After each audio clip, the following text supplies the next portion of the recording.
പ്രത്യേകിച്ച് മെഡിക്കൽ കോളേജിലൊക്കെ നിയമിച്ച പ്രൊഫസർമാരൊക്കെ മെഡിക്കൽ കോളേജുകളിൽ നിന്നും ഗവൺമെന്റ് മെഡിക്കൽ കോളേജിൽ നിന്നും റിട്ടയർ ചെയ്തവരായിരുന്നു. അപ്പോൾ അവർക്ക് നമ്പർ വളരെ കുറവായതുകൊണ്ട് വലിയ ശമ്പളത്തിൽ അവരെ നിയമിക്കേണ്ടി വന്നു.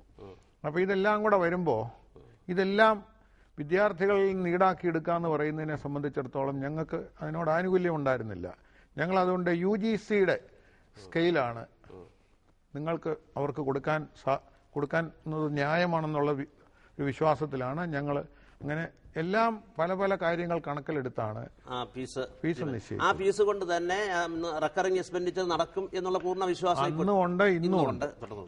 അതിനിടയ്ക്ക് ഒരു ശ്രോതാവ് വൈക്കത്ത് നിന്ന് സുകുമാരൻ വിളിക്കുന്നു.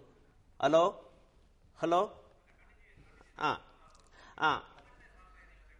ആ ഇതിന്റെ ഞാൻ നേരത്തെ പറഞ്ഞ പോലെ ഇതിന്റെ പേരിലാണ് ഒരുപക്ഷെ ജസ്റ്റിസ് KT തോമസ് ഒരു ന്യൂനപക്ഷ വിരുദ്ധൻ എന്നുള്ള പേര് ദോഷമോ ഒരു അവാർഡോ താങ്കൾക്കുണ്ടായിട്ടുണ്ട്. എന്താണ് അതേപറ്റിയുള്ള ഒരു അഭിപ്രായം?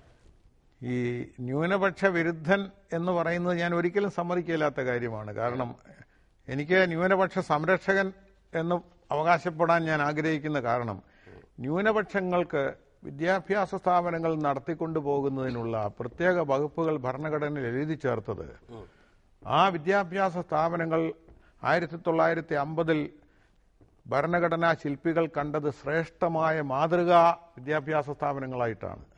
അപ്പോൾ മാതൃകാ വിദ്യാഭ്യാസ സ്ഥാപനങ്ങളായി തുടരണമെന്നും അങ്ങനെ തുടർന്നാൽ ന്യൂനപക്ഷങ്ങൾക്കുള്ള അവകാശങ്ങൾ സംരക്ഷിക്കപ്പെടണമെന്നുമുള്ള എൻ്റെ പൂർണ്ണമായ ബോധ്യത്താൽ ഞാൻ അതുകൊണ്ടാണ് വിദ്യാഭ്യാസ സ്ഥാപനങ്ങൾ മാതൃകകളായി തുടരേണ്ടതിനു വേണ്ടിയാണ് ഞാൻ അങ്ങനെ നിന്നത്.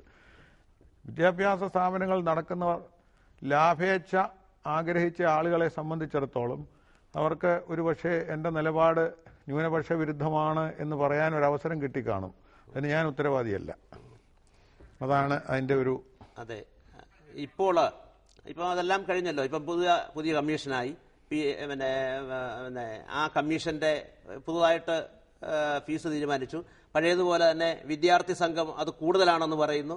സർക്കാർ വേറൊരു അഭിപ്രായം പറയുന്നു. ഇപ്പോഴും അതിന്റെ വിവാദങ്ങളാണ്. ഇപ്പോഴത്തെ ഈ ഫീസ് ഘടനയെ പറ്റി എന്താണ് അഭിപ്രായം?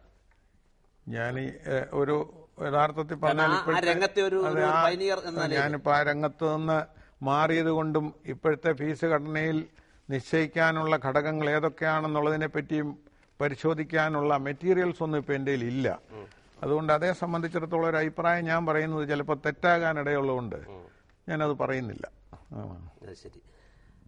നമ്മൾ എന്തായാലും ഒരു മാധ്യമ സ്ഥാപനത്തിൽ ദൂരദർശൻ എന്ന കേന്ദ്ര ഗവൺമെന്റ് ഔദ്യോഗിക സ്ഥാപനത്തിലിരുന്നാണ് പറയുന്നത്. ഈ ഇപ്പോഴത്തെ മാധ്യമ ഒരു വളരെ കാലം അഭിഭാഷകനായി ഒരു പൊതുപ്രവർത്തകനായി നീതിന്യായ മേഖലയിലെ താഴെത്തൊട്ട് മുകളിൽ അറ്റം വരെ എത്തിയ ഒരാളെന്ന നിലയിൽ മാധ്യമങ്ങളുടെ റിപ്പോർട്ടിങ്ങിനെ പറ്റി എന്താണ് അഭിപ്രായം? പ്രത്യേകിച്ച് ക്രൈം റിപ്പോർട്ട് കേസുകൾ വന്നാൽ കുറ്റവിചാരണ തന്നെ പത്രങ്ങൾ നടത്തുന്നു. ഇന്ന ആളാണ് പ്രതി എന്ന് പറയുന്നു, ഇന്ന ശിക്ഷ കൊടുക്കണമെന്നൊക്കെ പറയുന്ന രീതിയിലുള്ള റിപ്പോർട്ടിംഗ് ഉണ്ട്. എന്താണ് അഭിപ്രായം ഇതിനെപ്പറ്റി? അത് രണ്ട് വശങ്ങളുണ്ട് അതിന്. ഒന്ന്, മാധ്യമങ്ങൾ പല പല സംഭവങ്ങളും തേഞ്ഞു മാഞ്ഞു പോകുമായിരുന്നത് മാധ്യമങ്ങൾ റിപ്പോർട്ട് ചെയ്തതുകൊണ്ടാണ് അത് വെളിച്ചത്ത് വരാനിടയായത്. ആ കാര്യത്തിൽ മാധ്യമങ്ങൾ ചെയ്തിട്ടുള്ള സേവനം നീതിന്യായ വ്യവസ്ഥയ്ക്ക് വളരെ അധികം സഹായകരമായിരുന്നു. മാധ്യമങ്ങളില്ലായിരുന്നെങ്കിൽ അവ വെളിച്ചം കാണുകയില്ലായിരുന്നു. അത് ഒരു വശമാണ്. രണ്ടാമത്തെ വശം, മാധ്യമങ്ങൾ പല കേസുകളുടെ സംഭവങ്ങളെപ്പറ്റി കാണിക്കുന്ന അല്ലെങ്കിൽ വരച്ച് കാണിക്കുന്നത് അവർക്ക് കിട്ടിയിട്ടുള്ള അറിവുകൾ വെച്ചുകൊണ്ടാണ്.